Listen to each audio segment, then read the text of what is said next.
What's up again, everybody? Today's video I have some pretty good news for the gaming industry, especially if you're a Battlefield fan. Pretty much all but confirmed that the next Battlefield game is in the works. Now this comes from a EA investor call, so not even necessarily meant for everybody to see, just primarily people who own stocks in EA itself. But if you read the actual transcript of what is said to the shareholders, it mentions Battlefield a total of 6 times.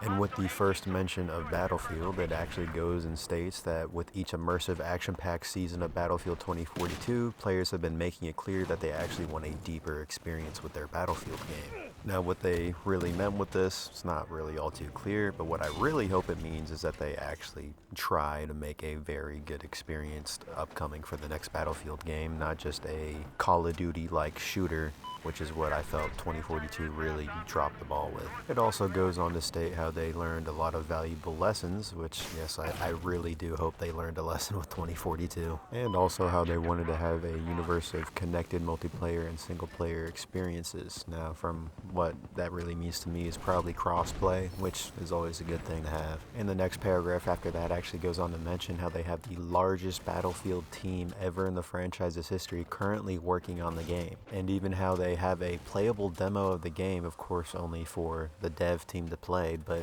the person who was writing out this transcript said they actually were able to play it and that they liked what they saw. So with that demo team already having a playable version of the game, that means that they probably have been working on this game for a while.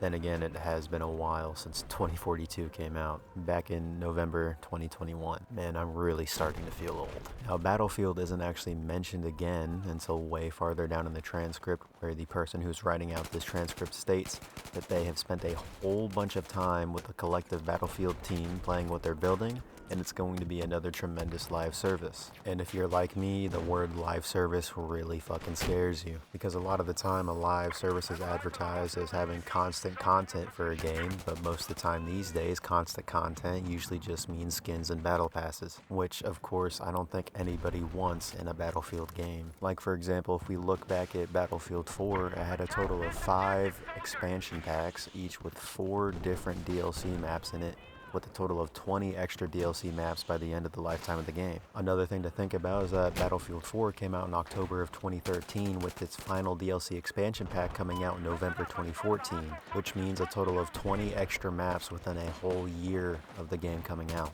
Now, of course, the main difference between Battlefield 2042 and Battlefield 4 is that one had a premium edition, which was you pay more to essentially get the season pass to unlock all the paid DLC, because all the DLC was paid DLC, and Battlefield 2042 being the first live service Battlefield game. And if we look at Battlefield 2042, of course, we see that it only has 13 total maps over the 3 years of life it had. And this is my main problem when it comes to live service games, is usually it is advertised as them constantly putting out content over the lifespan of the game, when really it just seems like they're more lazy and just only put out skins instead of actual things like DLC maps that people actually want in the game. And a non-Battlefield example would be with the original Modern Warfare 2 back in 2009, came with 26 multiplayer maps, whereas the remake came with 16 in 2022. Now, of course, there is a benefit to a live service model instead of a paid-for DLC model, and that is that everybody gets the content. Nobody's left out of a paywall for extra maps like Battlefield 4. You had to pay to get those extra 20 maps from the expansion packs, but in Battlefield 2042, you get all the content, and everyone can play on every map, experience every DLC weapon that's added later on, any game mode, etc. I just hope EA learned their lesson with Battlefield 2042, especially since most of the maps in that game were pretty poopy, and they just start adding new maps and new game modes instead of just new skins and battle passes. And one of the last mentions of Battlefield in this article, it also brought up generative AI.